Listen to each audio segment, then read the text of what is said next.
দেখলেই জিভে জল আসে তেঁতুলের আচার, আবার খেতেও খুব মজা।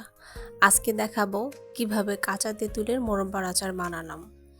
সেজন্য প্রথমে কাঁচা তেঁতুলটা ধুয়ে ডিপ ফ্রিজে সারা রাত রেখে দেব। এখন ফ্রিজ থেকে নামিয়ে ওপরের খোসাটা ছাড়াবো। ফ্রিজে রাখার ফলে তেঁতুলটা নরম হয়ে যায়, খোসাটা ছাড়াতে সুবিধা হয়।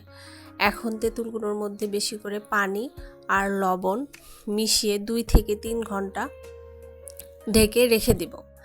এখন সেই লবণ পানিটা ভালোভাবে ছেঁকে এর মধ্যে চিনি অ্যাড করব। চিনিটা তেঁতুলের মধ্যে দিয়ে কিছুক্ষণ রেখে দিব যাতে চিনি থেকে পানিটা বের হয়ে যায়। এখন সেই চিনির পানি তেঁতুলটা চুলায় বসিয়ে ভালো মতো কষাতে হবে। এখন নাড়াচাড়া দিয়ে একদম শুকনো শুকনো হয়ে গেলে এর মধ্যে 5 ফোড়ন অ্যাড করব। তারপর এটা চাইলে একদম ভালো মতো ঘন করে শুকিয়েও আপনি খেতে